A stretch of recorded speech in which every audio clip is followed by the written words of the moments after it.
আসসালামু আলাইকুম প্রিয় এইচএসসি 27 ব্যাচ। আজকের ভিডিওটি তোমাদের জন্য খুবই গুরুত্বপূর্ণ, কারণ আজকে আমি এমন একটি বিষয় নিয়ে কথা বলবো যেটি তোমাদের আগামী পরীক্ষার প্রস্তুতিতে বড় ধরনের পরিবর্তন আনতে সাহায্য করবে। তোমরা নিশ্চয়ই দেখেছো এইচএসসি 2026 শিক্ষার্থীবৃন্দ বাংলা প্রথম পত্রের এমসিকিউ অংশ নিয়ে অনেক শিক্ষার্থী হতাশ হয়েছে। অনেকেই ভেবেছিল বাংলা মানেই সহজ একটি সাবজেক্ট, বাংলা মানেই গদ্য পদ্য এগুলো পড়া, বাংলা মানেই সাহিত্য পড়া। কিন্তু পরীক্ষার হলে গিয়ে তাদের ধারণাটা পুরোপুরি পরিবর্তন হয়ে গিয়েছে। এখান থেকেই এইচএসসি 27 শিক্ষার্থীবৃন্দ তোমাদের বড় ধরনের একটি শিক্ষা নেওয়া উচিত। প্রিয় শিক্ষার্থীবৃন্দ, একটি বিষয় মাথায় রাখবে, কোনো বিষয়কে সহজ বা ছোট করে দেখার অপশন নেই আমাদের ইন্টারমিডিয়েট লেভেলে। বিশেষ করে বাংলা প্রথম পত্র বা ইংরেজি বা আইসিটি এই সাবজেক্টগুলোকে কিন্তু ছোট করে দেখার কোনো অপশন নেই। অনেকেই মনে করে বাংলাতে ভালো করার জন্য শুধু গল্প এবং কবিতা পড়লেই হয়ে যাবে।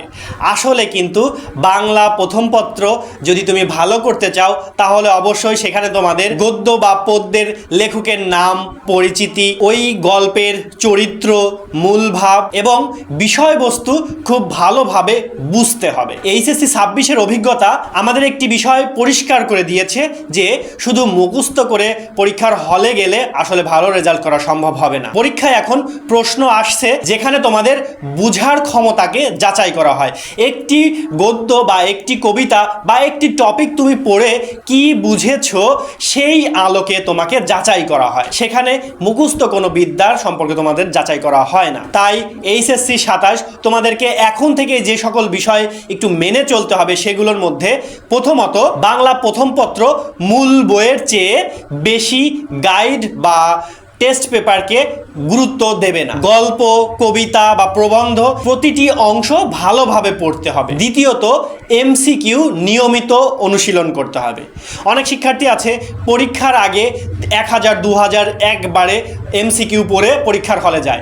আসলে দেখো, পরীক্ষার আগের রাতে তুমি 1000 2000 3000 এমসিকিউ পড়ে তুমি পরীক্ষার হলে গেলে সেগুলো তোমার মনে থাকবে না বা সেগুলো তোমার ব্রেনের উপর অনেক প্রেশার দেবে। তো এগুলো না করে আমরা প্রথম থেকেই অল্প অল্প এমসিকিউ প্রতিনিয়ত প্র্যাকটিস করব। তৃতীয়ত যে প্রশ্নগুলো ভুল হচ্ছে সেগুলোর পেছনে কেন ভুল হচ্ছে, কি ভুলটা করছি সেগুলো ফাইন্ড আউট করতে হবে এবং সেই ভুলটাকে আমাদের ওভারকাম করতে হবে যেন আর ওই ভুলটা ভবিষ্যতে আর না হয়, সেটা খেয়াল রেখে আমরা সামনের দিকে এগিয়ে যাব। চতুর্থত বাংলা বা আইসিটি এই সাবজেক্টগুলোকে অবহেলা করব না। অনেক শিক্ষার্থী আছে ইংরেজি, গণিত, ফিজিক্স, কেমিস্ট্রি, বায়োলজি, পৌরনীতি, অর্থনীতি, ভূগোল এই সকল সাবজেক্টের দিকে তারা অনেক বেশি ফোকাসড হয়, কিন্তু বাংলা এবং আইসিটির দিকে তারা নজর দিতে চায় না। তো এই কাজটি আসলে আমাদের শিক্ষার্থীরা ভুল করছে। প্রত্যেকটা সাবজেক্টই রেগুলার তোমাকে পড়তে হবে, কোনো সাবজেক্টকে অবহেলা করা যাবে না। এবং একটি জিনিস মাথায় রাখবে, যে সাবজেক্টকে নিয়ে অবহেলা করা হয় ম্যাক্সিমাম খারাপ রেজাল্ট ওই সাবজেক্টেই হয়ে থাকে। তো এইচএসসি 27 তোমাদের হাতে এখনো যথেষ্ট সময় আছে। তোমরা এখন থেকে বড় ভাইদের যে ভুলগুলো করেছিল সেই ভুল থেকে শিক্ষা নিয়ে তোমরা তোমাদের এইচএসসি লাইফটাকে আরো ভালোভাবে গুছিয়ে এইচএসসি 27 এক্সাম হলে ঢুকবে। তোমাদের হাতে এখনো যথেষ্ট সুযোগ আছে। মনে রাখবে, ভালো ফলাফল শুধুমাত্র শেষ সময়ের পরিশ্রমেই আসে না, বরং ভালো ফলাফল আসে নিয়মিত পড়াশোনা, সঠিক পরিকল্পনা এবং সময়ের সঠিক ব্যবহারের মাধ্যমে। তো তোমাকে এই তিনটি জিনিস অবশ্যই মেইনটেইন করে চলতে হবে। তো প্রিয় শিক্ষার্থীবৃন্দ, আজকে থেকে সিদ্ধান্ত নাও, মূল বই বেশি বেশি করে পড়বে, এমসিকিউ এর জন্য প্রতিদিন একটু সময় ব্যয় করবে এবং একটা অধ্যায়ের বেসিক যে থিমটা আছে সেই থিমটা বুঝে বুঝে পড়ার চেষ্টা করবে। তো প্রিয় শিক্ষার্থীবৃন্দ, তোমাদের উজ্জ্বল ভবিষ্যৎ কামনা করে আজকের ভিডিও আমি এখানে শেষ করছি। ভালো থাকবে, সুস্থ থাকবে, আমাদের জন্য দোয়া করবে। আল্লাহ হাফেজ, আসসালামু আলাইকুম।